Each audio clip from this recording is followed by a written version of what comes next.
Welcome, ladies and gentlemen, to the World of Wrestling Podcast. Here today to discuss about AEW Dynamite, January 28, 2026 review. It's Wednesday night, folks. You know what that means. Wrestling with no storylines. Holy shit. Don't we see this on Monday and Friday nights, too? The wrestling is generic. Nothing really special happens and all that. AEW, on the other hand, I'll admit, they give you some really bone-crunching fucking matches. And do some crazy-ass stunts because they want to try to get themselves over with oohs and ahs instead of just building around storylines that get people intrigued and hyped up for the fucking events. Let me be honest with you guys. Between the two companies of AEW and WWE, yeah, WWE financially are successful compared to AEW. AEW ticket sales are outrageously bad. They're performing in very small little venues when originally they weren't. Now they are. So that gives you an indication that their ticket sales are not doing so hot, even if the prices are reasonable. I don't know why the ticket sales in WWE, why we don't see empty seats right in the fucking front of the camera screens, but I don't know. I mean, maybe they tell the people that are in those seats that can't be seen by the camera to go sit on the other side, so they make the presentation look nicer or some shit like that. I don't know. But WWE tickets you couldn't convince me to go see because, one, it's capped. WWE is a capped show. There's no intrigue. There's no special things that can happen on those shows. Nothing can happen on AEW shows, but they give you bone-crunching, strong-style wrestling like you used to see in the New Japan Pro Wrestling, and probably still do. But they don't give you any stories, which makes it as cold as fucking how bad the whole United States is right now. Cold as ice. That's how bad AEW is. WWE, no different, and they do this shit deliberate. I don't see either one of these companies giving a flying fuck about the wrestling business. I think they're just sucking up as much money as humanly possible until they can't suck it up anymore, and then they're just gonna close up shop and say goodbye. They don't give a fuck. These wrestlers, they're doing 9-to-5 jobs like you and me. They're clocking in, clocking out. They're just doing what they're told. They're not doing anything special. They're not trying to elevate the fucking business. They're not trying to do shit, folks. And that is why, at the Royal Rumble, if I don't see somebody new and fresh winning that Royal Rumble match, I got to pull the plug on WWE. AEW, I'm going to give them an exception because they at least give us fucking killer pay-per-views from time to time. Sometimes it's average, sometimes it's shit. But they do give you good fucking pay-per-view events. They are too long, there's too many matches. I will admit all that, but they give you some strong quality that gets you intrigued and entertained by what they do in those events. They're an event-based type of thing. They're not a week-to-week televised show. And Tony Khan thinks by filling these shows up with really good matches helps elevate the show, but it don't. It don't do shit. Now, something that did get my intrigue was Tommaso Ciampa showing up on this show tonight. But are we going to see him on Dynamite trying to achieve and winning the TNT Championship from Mark Briscoe? No! You gotta see him on the shit show. So his debut match is gonna be on the shit show of Collision. Jesus Christ. Now, will I go back and maybe watch this on a replay? Yeah, I think I will. If I have the time or find the interest to do so. I'm interested in seeing how Tommaso Ciampa does against Mark Briscoe. And what his character's like. Is he a heel? Is he a baby face? Whatever the case may be. I hope he's a heel. He was great in NXT as a heel. And, yeah. Very disappointing that Tommaso Ciampa's debut match is going to be on Collision. A show that brings in less than 300,000 viewers a week. God. There's something got to be wrong with people running these companies, man. There really is something wrong with these fucking people. I'm going to give you guys an update on something. If WWE fails to deliver, and they give us Roman Reigns or Cody Rhodes, those are the two suspects that I cannot live with winning the Rumble. If either one of those two win the Rumble, that's it. This channel with WWE content being covered is over. I'm not watching their fucking product anymore. I'm dead ass serious.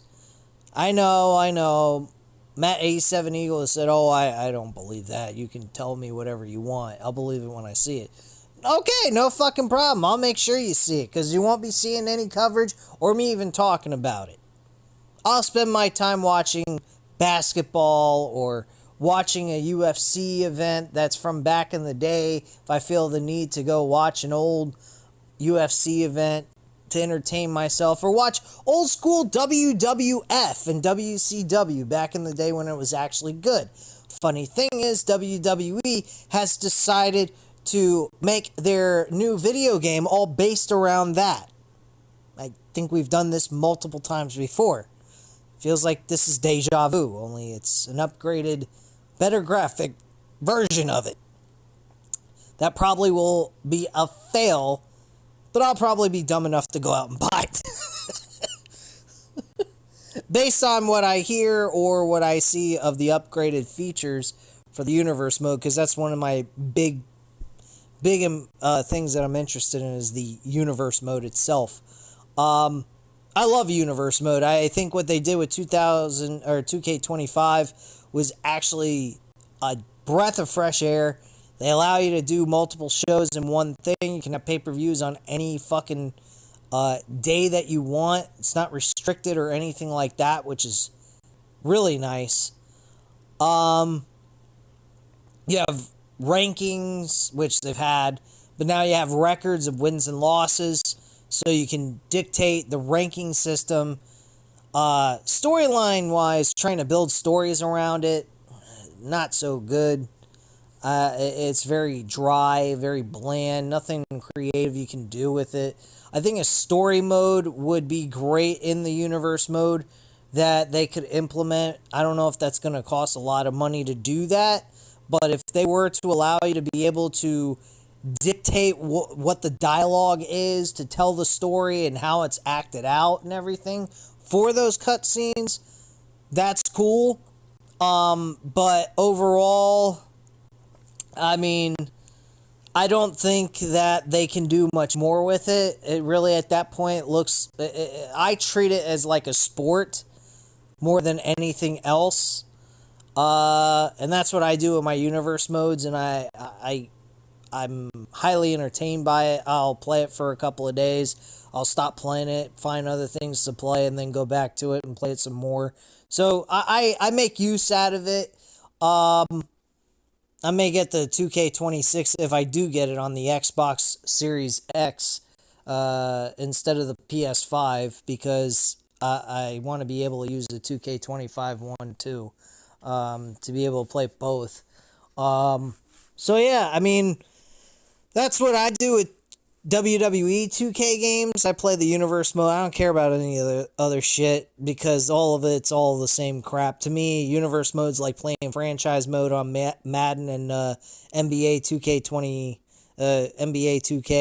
So that's what I do with those games. With WWE 2K mostly, I just worry about the Universe mode to have fun with it and create my own version of WWE. Which probably is a lot better than fucking shit we get on a week-to-week basis anyway. But anyway, AEW, Dynamite. Oh yeah, I forgot to mention, if they happen to fuck up WWE and they don't go ahead and have somebody else become the Royal Rumble winner. Like I said, I'll stop watching it, but I'm going to cover like New Japan Pro Wrestling. I think I'm going to bring that back. I'm going to get a subscription to New Japan Pro Wrestling World and start covering that on this channel for their televised shows and give you guys reviews on that. I don't know how well that's going to go based on viewership. I know WWE's content I cover on here does very decent. AEW shows sometimes do well, other shows don't. But yeah, I may do that. May cover TNA too. Following a pay-per-view that they decide to do, or a special event that occurs on TNA Plus, and then start covering it from there. That is what I might do as well if WWE fails this weekend with doing the right thing and booking the right person to win, which should be Braun Breaker or someone else. I would take Braun Breaker, LA Knight, or Finn Balor at this point, honestly. But anyway, moving on. I don't think LA Knight's got a shot in hell of winning because they got a babyface champion, so there you go. Anyway, Kenny Omega and Rocky Romero kickstarted the show. This match ended very quickly. Kenny Omega wins the match in less than 10 minutes, I'd say. Maybe like 8. So after the match, Tony Schiavone's in the ring talking to Kenny Omega. Tony congratulates Omega on the win, and Omega is tied at the top for a top contender for the world title. The winner of Swerve versus Andrade faces Kenny Omega next week, and Hangman is also a top contender as well. So there you go. There's some story there with rankings and pretty much telling you who's facing who leading up to who's decided as the number one contender. Okay, I can live with that. That's a little bit of a somewhat of a story, but not to the level that I'm looking for, but at least it's something, and it's just not pointless matches thrown together for the sake of doing them. The winner of the top contenders match with the finals at Grand Slam Australia will face MJF at Revolution. Says he hates repeating himself, but he has not felt this good in years. I highly doubt that. He's probably been way better in New Japan than he's been in AEW. AEW is supposed to be the place where the best wrestle. Omega says he claims a shot for MJF's world title. Whether it's someone he likes or hates, it's just business, and he will become the heavyweight champion of the world. Out comes Hangman Page. He grabs the mic. Tony Schiavone leaves the ring, and Page tells Omega he looks good. Page says that after all these years, he would rather fight beside him than against him, but with the world title at stake, then so be it. He says he thought about defending the world title against him because of Hook and MJF. He lost the title. Well, he didn't lose the title on account of MJF. MJF is the one who beat him for the title. Oh, no, he beat Samoa Joe, but he low-blowed MJF, or Hangman Page in the middle of the match, though. Page says this time is different. Despite the fires and passions he has now, Omega, won't be the next champion. Page says the next champion is going to be him. Swerve Strickland comes out, and Prince Nana makes their way to the ring with Swerve. Swerve says he came back to AEW for the world title, and he has not been defeated, and was not the one who got pinned at World's End, and has the right to be the right to the championship. Swerve says his mission remains the same, to get the world championship, and he doesn't care who he has to go through to get what he wants. It can be against anybody. As he looks Omega straight in the face, Omega tells Swerve he can read the room.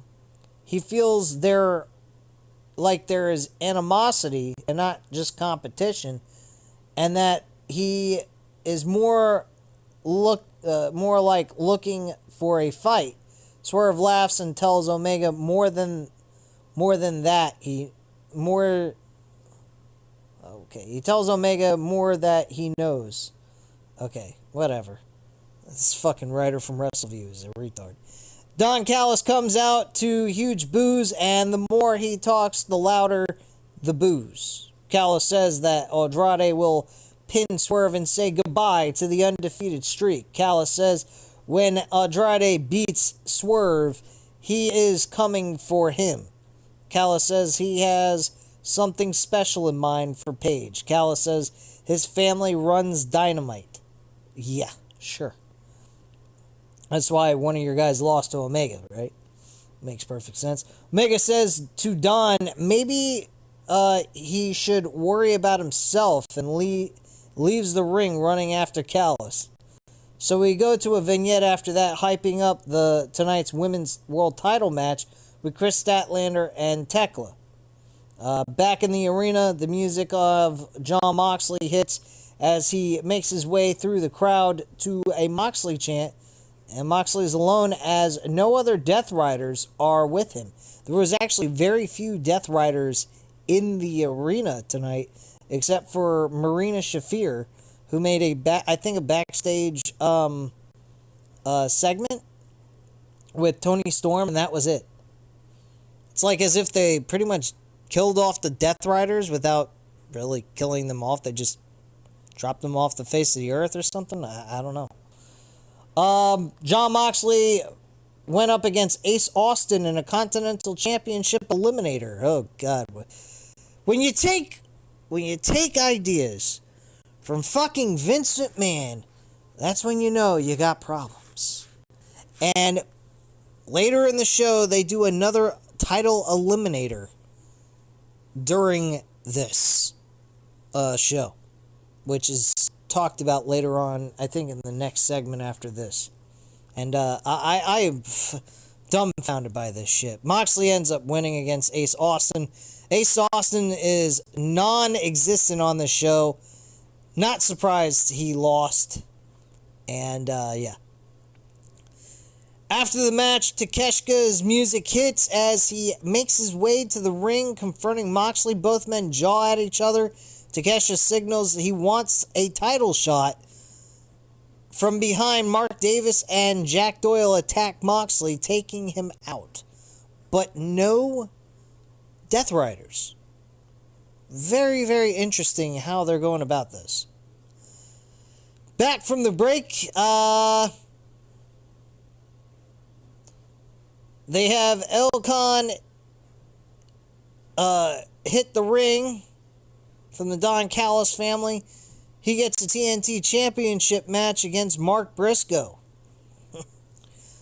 Not really much to talk about here, just generic matchup. Nothing special happened. The winner of the match, of course, was Mark Briscoe. If it wasn't going to be Mark Briscoe, I'd probably lose my shit. Or go, what are we fucking doing here? So after the match was over, Briscoe says, hell yeah. Briscoe says that he says from the beginning he doesn't duck or dodge, and he will be back in Texas Saturday night and loves the concept of the TNT Open Challenge. I don't, because it doesn't build any story intrigue. But don't worry, TNT title, US title, you can't even tell the fucking difference between the two fucking championships. They're about the damn same. Can we just convert the fucking US championship to a television title? At least it would make sense for it to be defended every fucking week. It's a television championship. God almighty, these fucking companies are both shit. At least I can say that AEW has good wrestling and they have good events. But that's where the story ends with this fucking company. And WWE, they're shit all around. I mean, they'll have some good events pay-per-view wise, but majority of the time it's not even worth anybody's fucking time.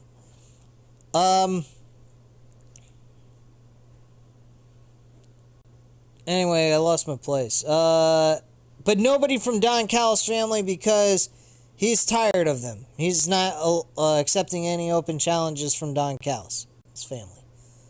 Don't worry, you got a laundry list of them, so you could go through a ton of them and keep going. Because they just keep growing like fucking cockroaches or rats. Anyway. We then see a heartbeat on the screen. The lights go out again. It's Tommaso Ciampa with a big reaction. And I almost was like, what? I did not figure he was going to go to AEW. I figured that was the last place he was going to go to. But he ended up going to AEW. And he's the one that's going to be challenging Mark Briscoe on Saturday night's Collision. I would imagine that's probably going to be the main event of the show, honestly. Ciampa walks out to a huge ovation as Briscoe looks concerned. And Ciampa runs to the ring as the huge ovation continues. Ciampa enters the ring as we get a holy shit chant. Yeah, a WWE star that actually has more meaning on this show than he did on WWE. Yeah. WWE, he's chasing after a fucking luchador mask. He's running around stealing a luchador mask. That's what you got Ciampa doing in his old age, near the end of his fucking career. I mean, like, literally, I'm sitting there going, I'm talking to my friend Matt, 87 Eagle, and we're talking on the phone, and Matt's like, he had all the different places he could have gone to. He chose AEW of all places.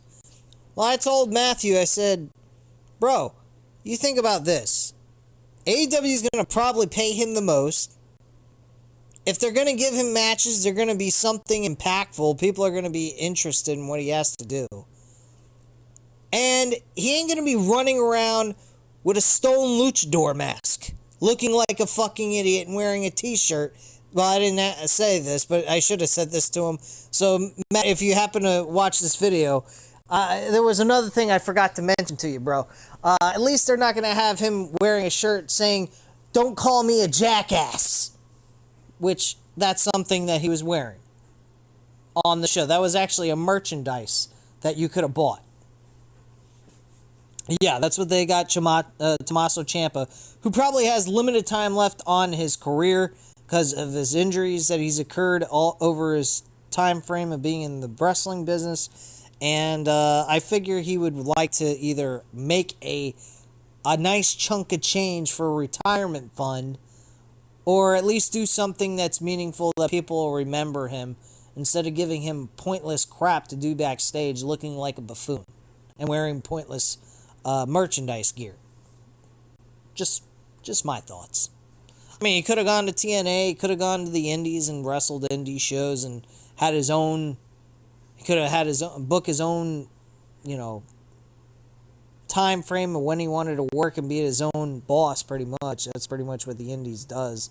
Allows people to be their own boss, but you don't get as much money unless you're competing as much as humanly possible. When you're doing that, you're pulling in a lot of money, and in his case, he was a big enough star, he could have pulled that off.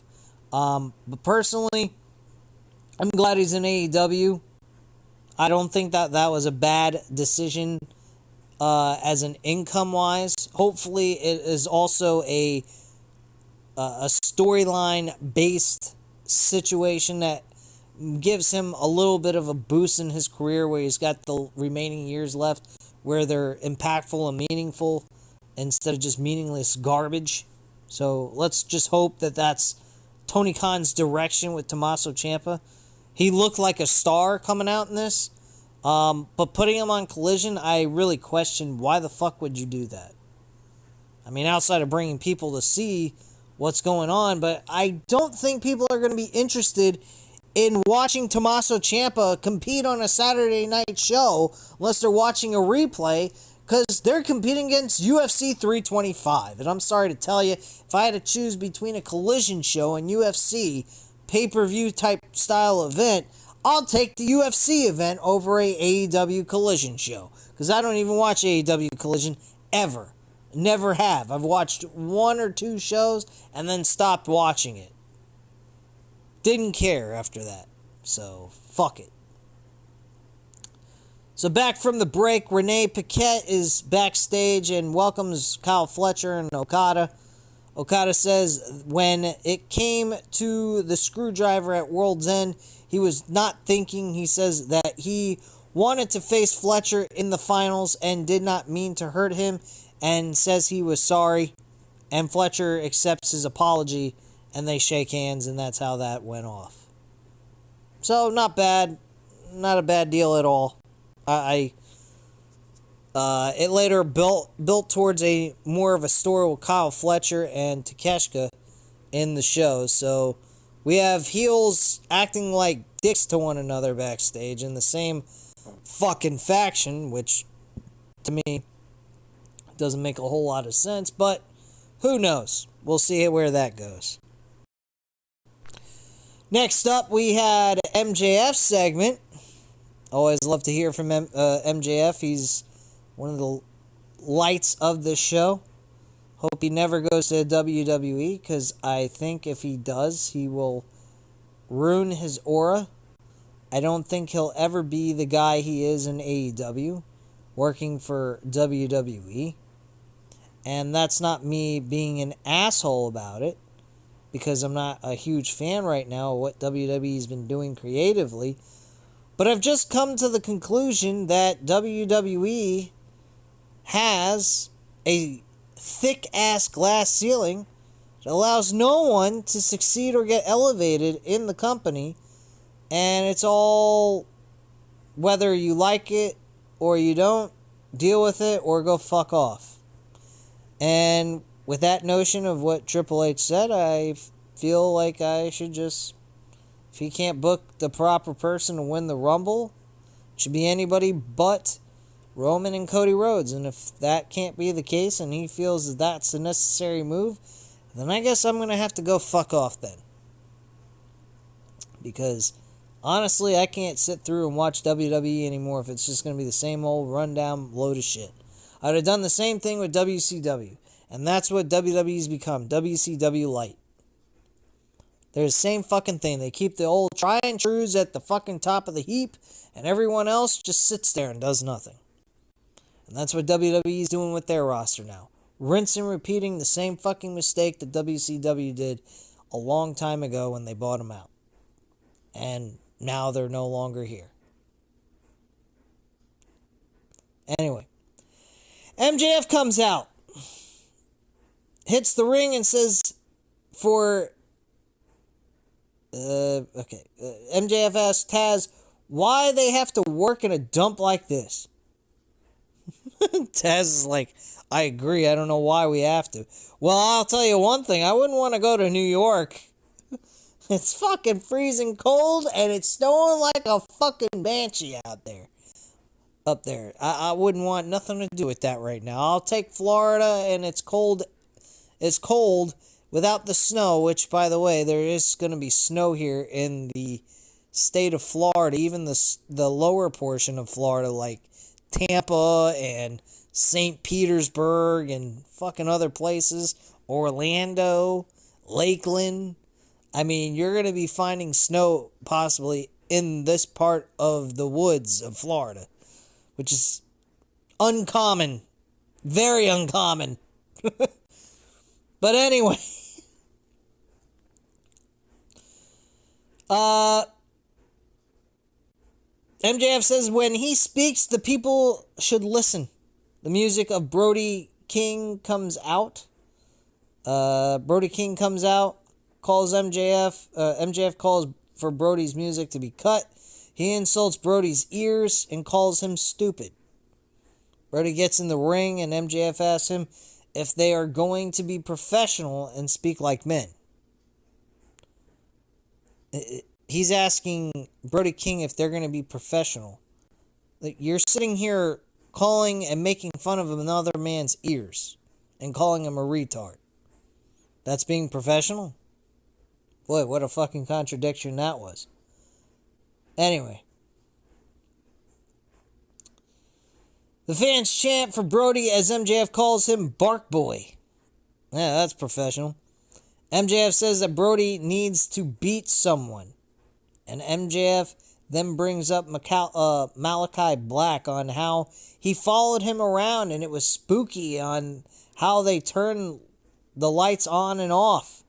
MJF then says he followed around Buddy Matthews and then asks King how Buddy's ankle's doing, by the way. Not that he gives a shit. He doesn't give a fuck about his ankle anyway. And then MJF then says he followed a loser in Bandino around as well. MJF then offers King to follow him around, and he'll pay him. Wow, getting paid to follow MJF? Sign me up. I'll fucking dress up in a suit, get a nice expensive hairdo, all that shit. And be his own personal bodyguard. I'll be a 5'6" bodyguard for MJF. Probably wouldn't even hire me for the job.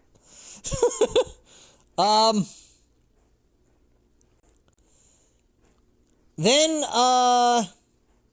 MJF goes to a place that I don't understand why or how he looks like a fucking Nazi. I don't know how MJF looks at Brody King and sees a Nazi. What, because of the black hair, slick back and all that? I'm a little confused. I mean, Nazis actually had blonde hair and blue eyes. So I don't know how the fuck that works, but okay. I don't quite understand it, but he called him a liberal that looks like a Nazi. Maybe he was taking a shot at the left's, the left-wing activists that are out of their fucking minds claiming that people from the right are Nazis. Fucking insane. I'm not even gonna get into the political shit. No point. MJF says King beating him for the title is just a dream. In order to be champion of the world, MJF tells King he needs to be a leader like him and that he is nothing more than a follower. Yeah. Brody then tells MJF he doesn't need to follow anyone. He has friends unlike MJF. King then says he has not beaten anyone credible enough to challenge MJF. And King says he spoke with Tony Khan next week. He has an eliminator match against MJF. And then when he wins, he will also get a title shot at Grand Slam Australia. And then MJF looks a little bit concerned as Brody leaves the ring and high-fives fans. Oh, for the love of fucking God. We're really going this direction, huh? We're going to have MJF lose to fucking Brody King so that Brody King can lose a world championship opportunity. Sorry about that, guys.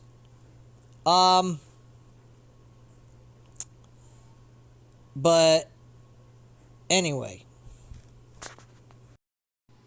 honestly, the best thing they could really do with Brody King and MJF is pretty much have MJF win the title eliminator by a screwjob finish or disqualification or something like that, and we don't get this match at all at Grand Slam Australia. But I have a feeling that's exactly what's going to happen, and Brody King is going to be rough shot to this title opportunity where he's not going to have any chance of winning because he literally is not the guy to win.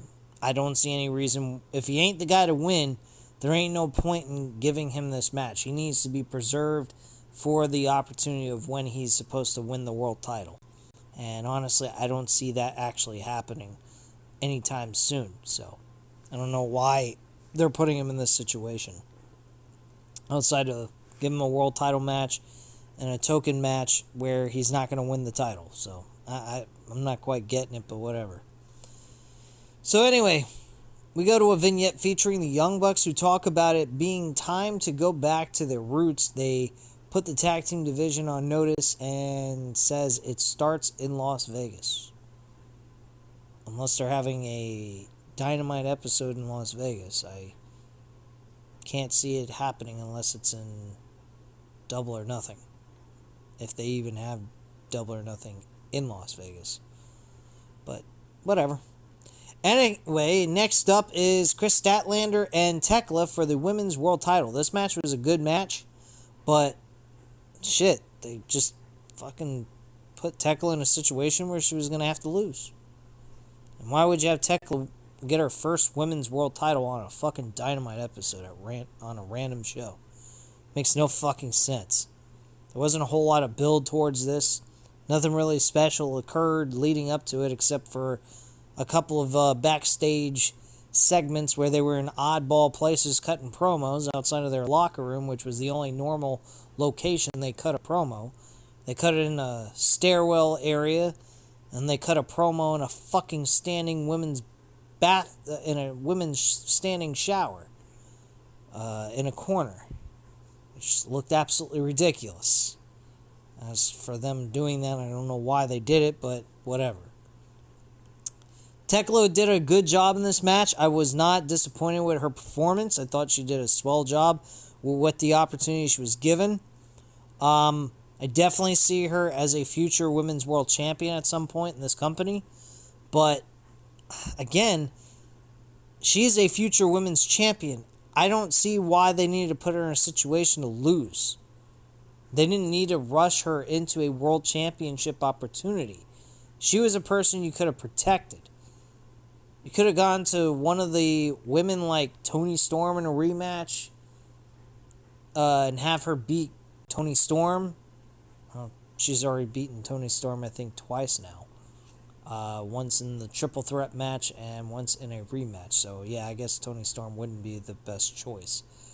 You could have gone with Marina Shafir. That would have been fine for her to get a win over her. I mean, it wouldn't have been as good as this match, but still, at least it would have been her defending the title and padding her wins with a title defense. Could have gone against Julia Hart. Maybe pushed her a little bit for a women's world title match instead of Tekla from that group. I mean, Julia Hart taking a loss is not going to be a big thing because I don't see Julia Hart winning the women's world title maybe until a couple of years from now or so. So I honestly see Tekla being women's world champion within a year. Hopefully, if they don't drop her like a bad habit from this fucking match that they just produced. And just forget like they ever existed. There wasn't much of a story to begin with, so I don't know. Who the fuck knows anymore? These fucking companies couldn't book their way out of a paper bag. Anyway, after the match, the women's world tag team champions come down to celebrate with Statlander. Megan Bayne and Penelope Ford look on from the stage ring entrance area. We go backstage to what commentary calls a Don Callis strategy session with Don Callis, Takeshita, and Kyle Fletcher. Callis tells Takeshita he needs to take Fletcher's lead and forgive Okada. Takeshita asks Fletcher if he forgave Okada and then walks off in disappointment. So there's more tension and friction going on within the Don Callis family. Don, you might be careful. You might want to be careful, and you might want to take Takeshita out of your family because it might break the whole family group down into Rebel. Anyway, back from the commercial break, we get a vignette featuring Jack Perry as the next challenger for Ricochet's national title. Oh boy, what a title! Let me tell you, it's a very prestigious championship. I mean, you should go out of your way getting your ass kicked backstage by two other fucking behemoth guys that could probably devour you with one bite. I mean, these two guys, one guy could beat the shit out of this scrawny stick figure of Jack Perry. They're both beating the shit out of him. And he's interested in this. He's going out of his way for a fucking national title that means absolutely nothing. I don't get this. Don't get this logic at all. The title is absolutely meaningless and garbage. It's just a championship. It's a nice championship, don't get me wrong. But I mean, the women's tag team titles look really nice, but they have no fucking prestige to them at all. Now all of a sudden the women's WWE women's tag team titles are all of a sudden prestigious because AEW actually put some care and consideration into the AEW women's tag team titles. So thank you very much. Too bad they're not doing that with the men's tag team titles in AEW. Because that shit is going fucking nowhere. Especially, I think this is the next match coming up. So, Continuing on, we now go to the earlier today with the Demand as they have Jack Perry tied up. He tries to escape, but GOA take him out as Ricochet tells GOA to get him after tossing him down. They drop him into a table that breaks, and that's that. Next, we have the tag team title match with FTR defending their tag team titles against Don Callis family. Don Callis family has been very busy tonight, taking losses. A lot of L's for Don Callis' family. Jack Doyle and Mark Davis both lose this match. Did not give a flying fuck about this match. This match meant nothing to me. I barely paid attention to this. I watched the Raptors, who I betted against my own Knicks, lose miserably by 20 plus points. And they were actually winning most of the game until the late third quarter. And then in the late third quarter, the Knicks just went on a killing spree of points and left the fucking Raptors in the dust. So go figure that one out. I don't fucking know. The Knicks were playing yesterday in a close game until the end of the third quarter, and then in the fourth they destroyed the Sacramento Kings, which ain't that great of a team anyway to begin with. So I'm not quite getting that either. So whatever, you know, who the fuck knows? Talking about NBA, guys, if you're at all interested. Anyway. Yeah, so this match, meaningless, trash, don't give a fuck about the AEW World Tag Team titles. We go backstage, Renee Paquette is with, talking to Orange Cassidy and his focus on Wheeler Yuta. Cassidy questions who Yuta is now compared to 5 years ago. Yuta comes in to interrupt Cassidy. Marina Shafir comes in and grabs Orange by the hair. And Toni Storm comes in and gets in the face of Marina Shafir, who tells Toni she will take out her girlfriend, which gets Storm mad, and security then comes in and breaks things up. And Orange Cassidy and Toni Storm dance their way out of the screen. God almighty. Anyway, we head to the main event. Swerve Strickland and Andrade El Idolo. Great match. Very happy with the outcome of this match. I thought Swerve was going to win. Andrade actually picks up an upset victory over Swerve, and he is the winner, facing Kenny Omega to actually get to somewhat of a conclusion to what occurred, or at least acknowledging what happened to Kenny Omega with Andrade when Andrade came back too soon when he wasn't supposed to, and attacked Kenny Omega and took him out of action for a couple of months. And now Andrade is moved into the next round of this number one contender's crowning that's going to take place at Grand Slam Australia. So that's what we got to look forward to there for next week. I think that's going to be a great matchup. Andrade ends up winning this match by a low blow, and then the double arm DDT that Andrade ends up getting and gets the W. He's the only member of the Don Callis family that actually gets a win, and everybody else lost. So what does that tell you? I mean, Andrade El Idolo is going to suffer an L to Kenny Omega, of course, but hey, at least he moved on past Swerve Strickland to get a win over a big name like that. I can at least say they did something right there. But overall, wrestling-wise, it was fun, but other than that, nothing really happened on the show. There were some storyline builds, but outside of that, nothing really happened. And maybe I'm just asking for too much from wrestling today. But it just seems like they just under-deliver deliberately because they just don't give a shit. They know the fans are just going to show up because they're hardcore wrestling fans. I'm one of those people, but honestly, I don't know if I can continue to keep doing this shit. At least with WWE anyway. They have a laundry list of old guys at the top of the heap in this company, and they're not going to be there for very long. And they might want to consider building around new people, getting new stars. I'll give them credit. Last year, they surprised the hell out of us and gave us Jey Uso.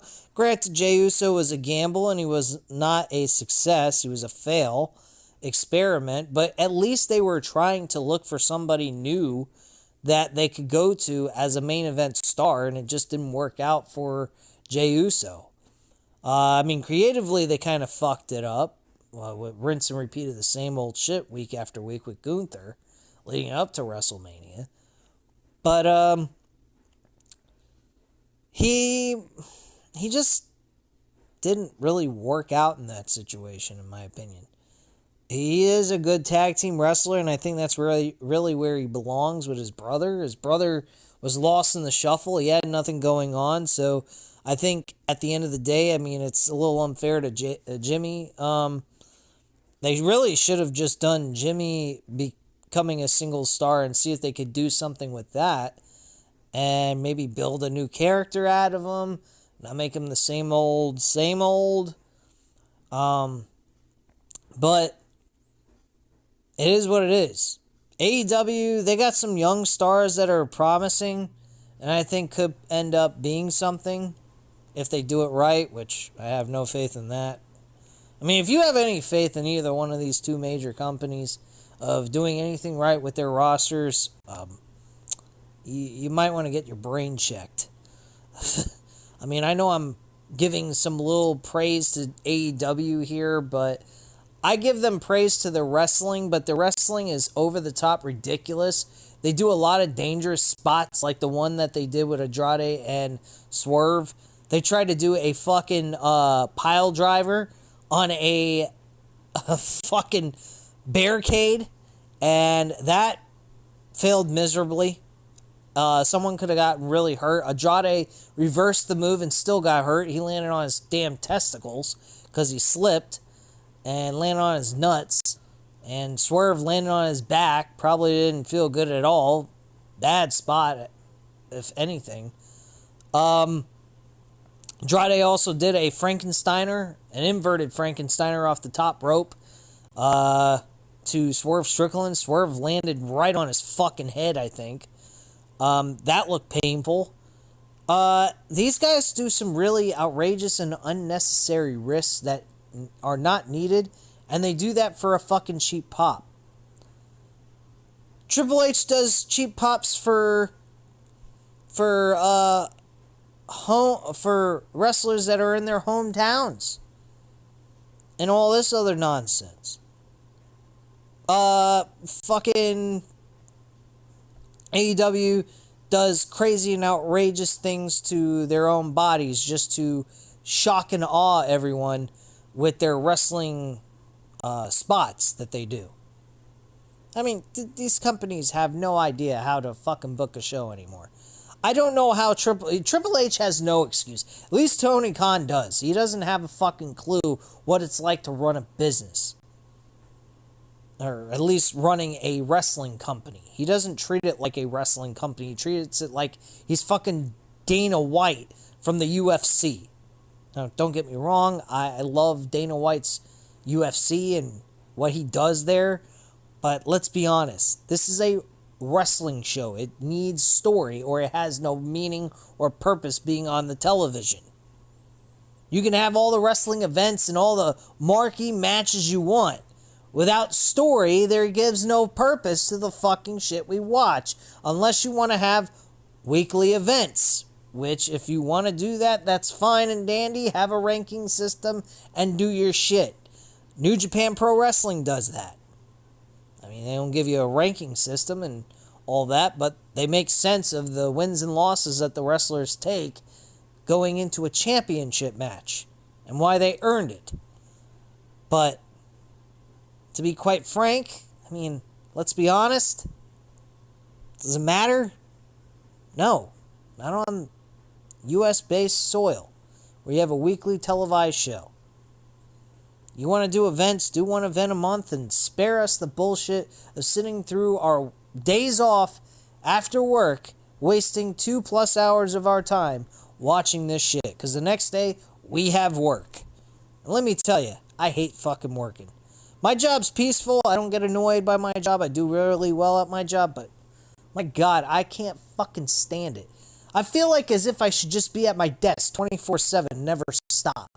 Just keep doing it. It's not like it's going away. So what's the point in fucking taking the time off? What's the point in clocking out for? It's not going to go away. It's going to be there in a couple of days or a couple of hours after I'm done with work. So what do I give a shit? Just work nonstop like a fucking computer. Don't worry, guys. You won't have to be worrying about that very soon because AI will be taking our jobs. They took our jobs, man! Anyway. A little off point there on this wrestling review, so I'll just leave it at that, and I thank you guys very much for watching. If you enjoyed the video, go ahead and hit the like button, hit the subscribe button if you're not already subscribed to the channel, leave a comment down below. Thank you guys very much for watching. Have a great night, guys. Bye.